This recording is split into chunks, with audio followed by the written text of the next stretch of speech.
지금부터 YK2의 발표를 시작하겠습니다.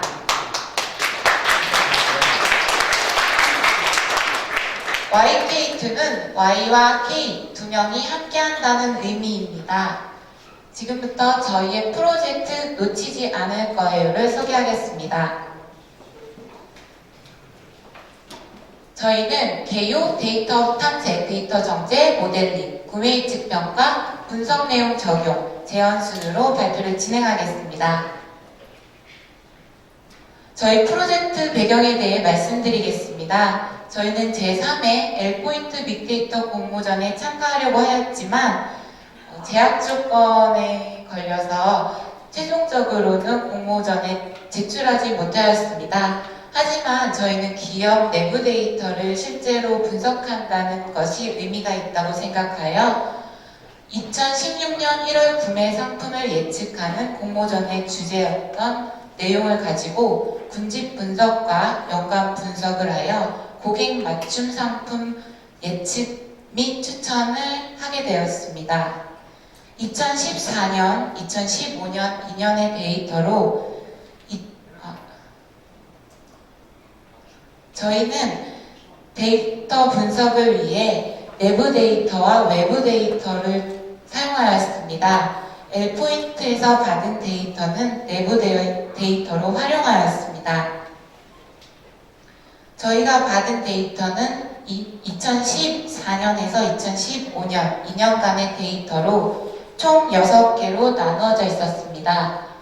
첫 번째 데이터는 고객 번호, 성별, 연령대, 거주 지역이 들어가 있는 고객 정보 데이터고, 두 번째 데이터는 구매 상품 데이터로 제휴사, 영수증 번호, 상품 코드와 고객 번호, 점포 코드, 구매 일자와 시간, 금액이 들어가 있는 데이터였습니다. 세 번째 데이터는 상품 분류로 상품 코드와 상품명이 들어가 있는 데이터였습니다. 네 번째 데이터는 경쟁사 이용에 관련된 데이터였고, 다섯 번째 데이터에는 L포인트 내부의 세부 특화 멤버십인 하이마트, 다둥이, 더영, 롭스의 멤버십에 관한 정보였습니다. 여섯 번째 데이터는 온라인 이용에 관련된 데이터였습니다. 외부 데이터에 관하여 설명해 드리겠습니다. 네이버 API를 파이썬에서 이용하고 트위터 API를 R에서 이용하여 웹크롤링을 진행하였고 통계청에서 소비자 동향 지수 데이터를 사용하였습니다. 저희는 이러한 데이터로 피싱이라는 서비스를 만들었습니다. 피싱이란 조각조각 나누어진 피스를 맞춘다는 의미인데요. 내부 데이터와 SNS, 통계청 등 선발되어 있는 고객 데이터를 모아 데이터 마이닝을 통해 맞춤 상품을 추천하고 분석하여 기업 내부의 개선 사항을 맞춘다는 의미를 담았습니다. 데이터 탐색 첫 번째, 월별 매출 변화입니다. 저희는 월별 매출 변화와 통계청의 전년 대비 소비자 동향 지수 2015년의 정보를 비교하였습니다. 증감폭이 유사함을 알 수 있었습니다. 데이터 탐색 두 번째, 각 제휴사의 매출 비중입니다. 첫 번째는 제휴사 판매 금액의 연도별 중앙값 비교입니다. A사와 B사에 소폭 변동이 있었지만 대체로 변동폭이 크지 않았습니다. 두 번째로는 우측의 그래프입니다. 2014년과 2015년에 A, B, C, D 4개의 제휴사의 매출 비중을 보았습니다. 여기서 드럭스토어로 나와서 롭스를 추정하고 있는 D사의 매출은 0.1%로 그래프에서는 확인할 수 없었지만 좌측 하단에 D사의 매출 변화를 보시면 2014년에서 2015년에 큰 폭의 상승을 확인할 수 있었습니다. 다음 데이터 탐색은 연령, 성별, 구매 금액의 변화입니다. 구매 금액의 큰 변화는 대체로 19세 미만의 연령대에서 확인할 수 있었습니다.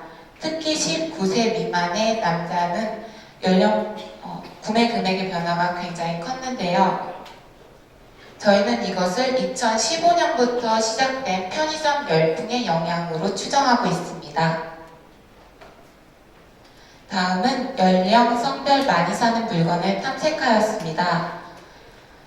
연령, 성별 많이 사는 물건이 대체로 유사하였지만 상품의 세부 항목을 보면 그 차이가 있음을 알 수 있었습니다.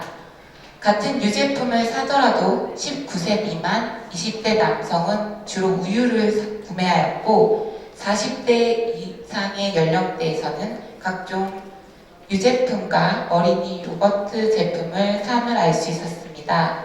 또한 같은 야채를 구매하더라도 연령대가 높아짐에 따라 친환경과 유기농 야채를 구매하는 빈도가 늘음을 알 수 있었습니다.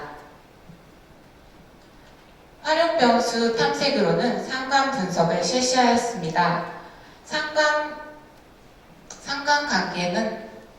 상관 계수는 0에 가까울수록 관계가 없고 플러스 1에 가까울수록 상관관계가 있다고 판단할 수 있습니다. 저희는 경쟁사 이용을 많이 할수록 제휴사를 많이 이용하지 않는다는 가정하에 경쟁사와 제휴사의 상관관계를 보았습니다. 상단에 보시면 경쟁사와 제휴사의 상관계수가 0에 가깝기 때문에 상관관계가 없다는 것을 알 수 있습니다. 하단은 저희의 이런 결과를 각 제휴사별로 그래프로 나타내었습니다.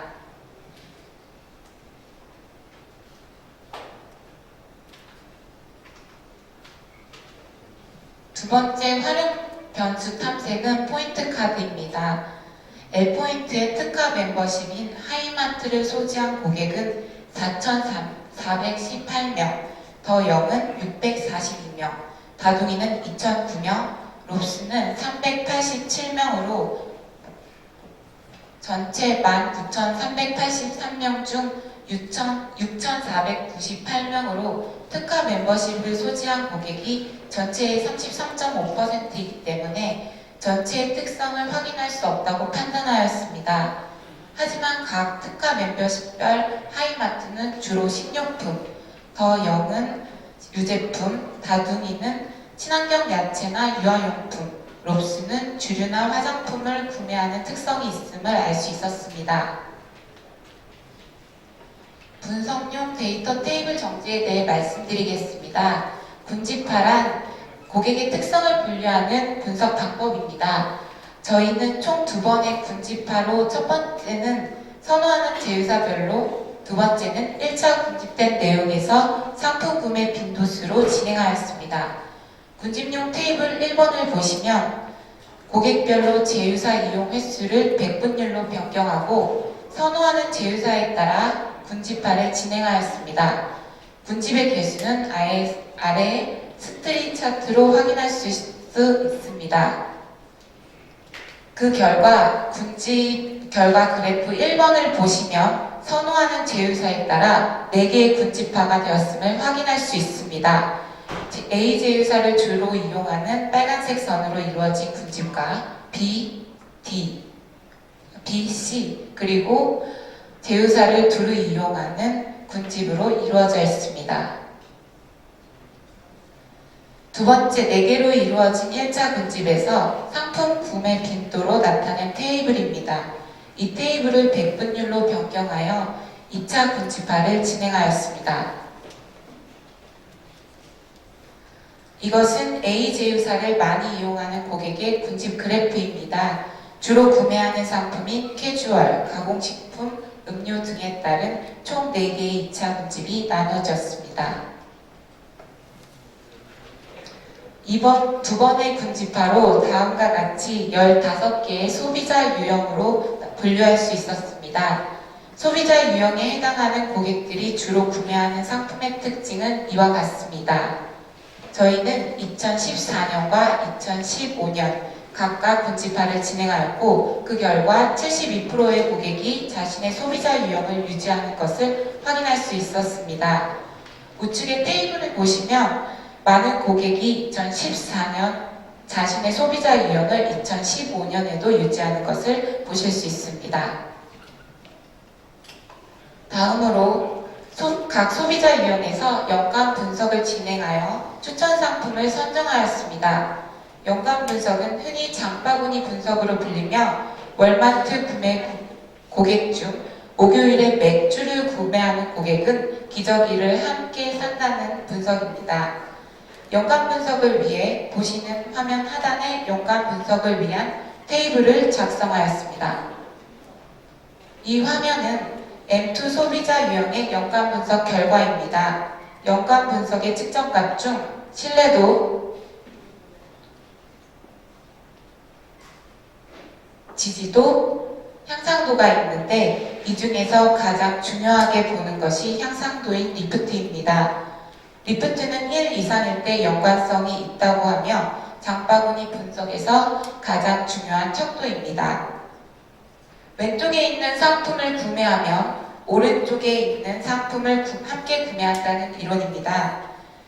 첫 번째 열을 보시면 쿠키 페이셜 클렌저를 사는 고객은 하드캔디를 함께 산다는 연관성을 볼 수 있습니다.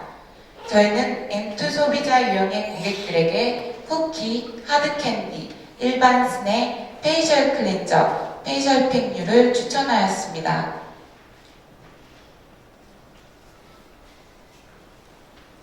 프로젝트의 목표에 부합하도록 2014년의 데이터로 저희는 2015년 1월에 추천 상품을 예측하였습니다. 그에 대한 평가 시트입니다. 각 아이디별로 5가지 상품을 추천하였고 실제로 추천한 상품들이 얼마나 구매하였는지 확인해 보았습니다. 한 예로 1번 고객이 다음과 같이 5가지 상품을 추천하였고 2015년 1월에 추천 상품을 구매하였는지 확인하겠습니다.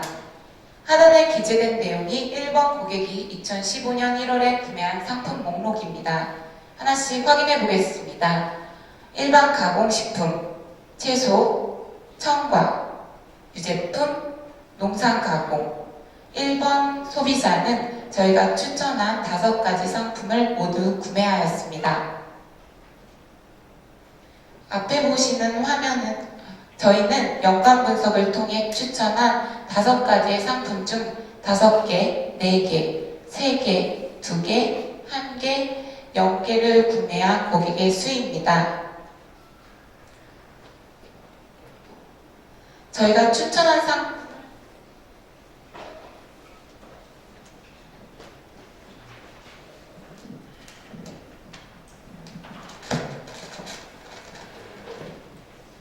저희가 추천한 상품을 구매한 고객은 80.5%입니다. 앞에 보시는 화면은 B1 소비자 유형의 연도별 연간 분석 결과 내용입니다. 거의 비슷한 항목이 있는데 2015년에 다이소가 새롭게 등장합니다. 전체 구매 내역에서 월별 최다 구매 상품 상위 10개를 확인하였는데 다이소는 2014년 9월에 처음 상위 10개 제품으로 등장하였고 첫 구매 내역 또한 같은 시기에 등장하였음을 확인하였습니다. 롯데 매장의 다이소는 2014년 이전부터 입점되어 있었지만 2014년 9월에 처음 등장하여 저희는 2가지 가정을 해보았습니다. 첫 번째, 저희가 받은 데이터는 일정 수준 이상 구매가 되어야 구매 데이터에 포함되어 2014년 9월부터 다이소의 구매량이 증가하여 목록에 포함되었다.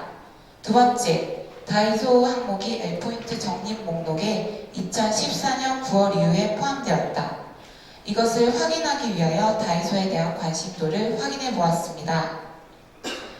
상단은 구글 트렌드, 하단은 네이버 데이터랩에서 검색 빈도수를 통해 관심도를 확인하였습니다.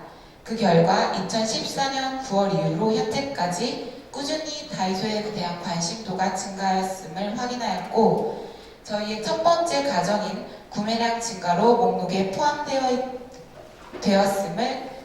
되었음이 가능성이 더 높다고 판단하였습니다.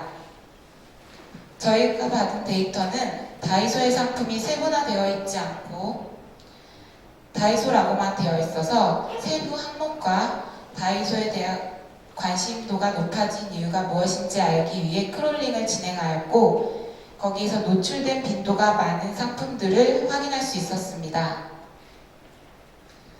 왼쪽은 노출 빈도가 높은 상품일수록 붉고 크게 나타내는 워드 클라우드로 표현하였습니다. 상품들을 저희가 임의로 카테고리로 분류하여 각 카테고리별 비중을 확인하였습니다. 이상으로 데이터에 대한 설명을 마치고 다음은 분석 내용 적용에 관하여 양은정 씨가 발표를 계속하시겠습니다.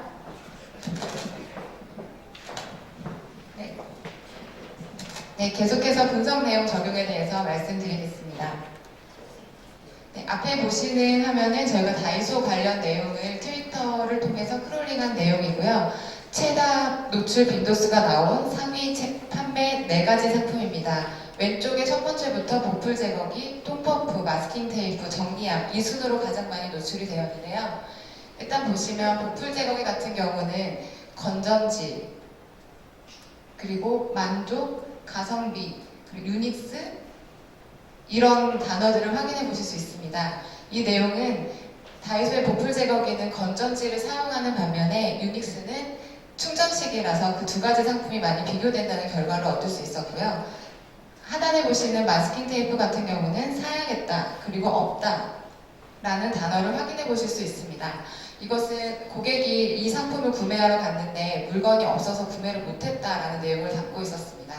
저희는 이 내용을 활용해서 재고 관리에 더 소비자의 반응을 빨리 파악한다면 재고 관리나 여러 가지 효율적인 면에서 더 적용이 될 것이라고 생각했습니다.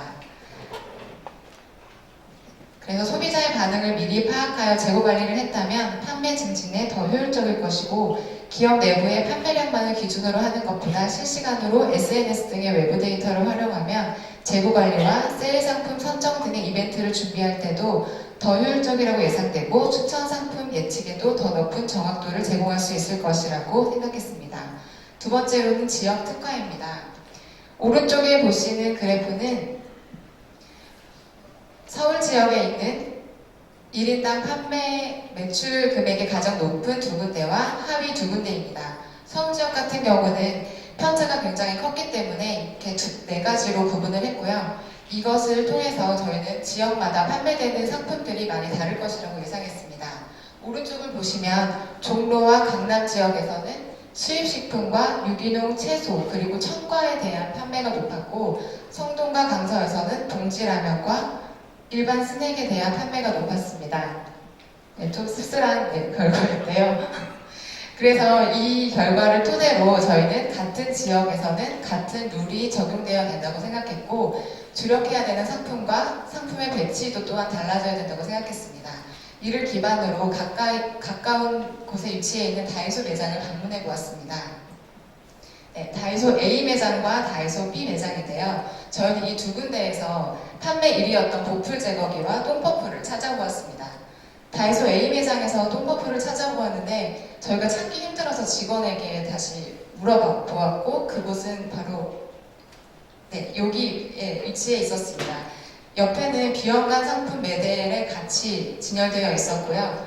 그리고 다이소 B 매장 같은 경우에는 관련된 상품 옆에 진열되어 있었습니다. 똥퍼프 같은 경우도 다이소 A 매장은 뷰티 상품 매대에 그냥 진열되어 있는 반면에 다이소 B 매장에서는 계산대 바로 옆에 사람들이 줄을 서서 기다리는 곳에 배치되어 있었습니다. 저희는 이렇게 지역 특화를 같은 룰을 진행한다면 판매 증진 또는 고객에게 동선 인도 등의 편의성을 제공할 수 있을 것이라고 생각했습니다. 세 번째는 개인화 상품 추천입니다. 앞쪽에 보시는 화면은 롯데닷컴의 메인 홈페이지입니다. 고객이 구매를 하려고 홈페이지에 방문하면 본인이 사려는 카테고리를 클릭해서 혹은 검색을 해서 해당 상품을 찾게 되는데요. 저희가 분석한 내용을 기반으로 해당 고객 아이디가 로그인을 하면 그 아이디가 속한 소비자 유형의 군집의 그 주의 추천 상품을 하단에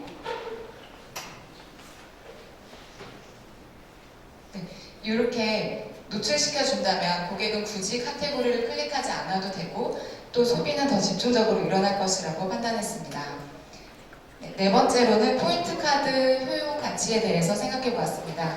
앞서서 말씀드렸다시피 포인트 카드는 총 4가지의 특화 카드를 가지고 있는데요. 상단의 2가지는 유지가 잘 된 카드, 하단의 2가지는 개선이 필요한 카드입니다.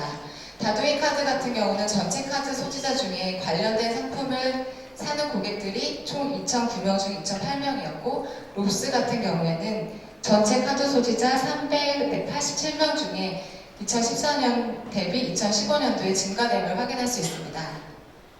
하이마트 같은 경우는 전체 카드 소지자는 굉장히 많았는데요.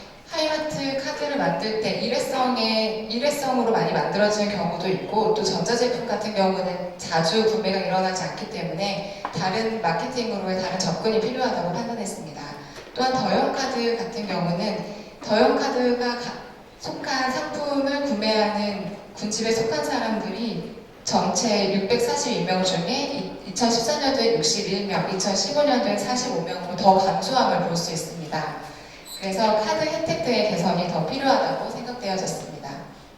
네, 저희가 분석한 내용은 여기까지이고요. 분석을 진행하면서 아쉬웠던 점은 조금 더 최신 데이터였다면 더 현실감이 있지 않았을까 하는 아쉬움이 남았고 사실 데이터 정제 부분이 어려웠긴 했지만 예제가 아닌 실제 데이터를 다뤄볼 수 있어서 좋았습니다. 네, 저희가 사용한 프로그램에 대해서 말씀드리겠습니다. 분석과 통계로는 R을 사용하였고 네이버 블로그 크롤링을 위해서 파이썬 그리고 트위터 크롤링을 위해서 R과 연동하였고 그 데이터를 MySQL에 저장하였습니다. 또한 시각화에서는 R과 구글 스프레드시트를 사용하였고 운영체제는 유닉스와 우분투를 사용하였습니다. 네, 저희 발표는 여기까지이고요. 혹시 질문 있으십니까? 없으시면 팀원 소개하도록 하겠습니다. 네, 데이터 탐색, 정제, 분석, 시각화의 양은정이고 데이터 탐색, 외부 데이터 수집, 정제의 강지목이었습니다.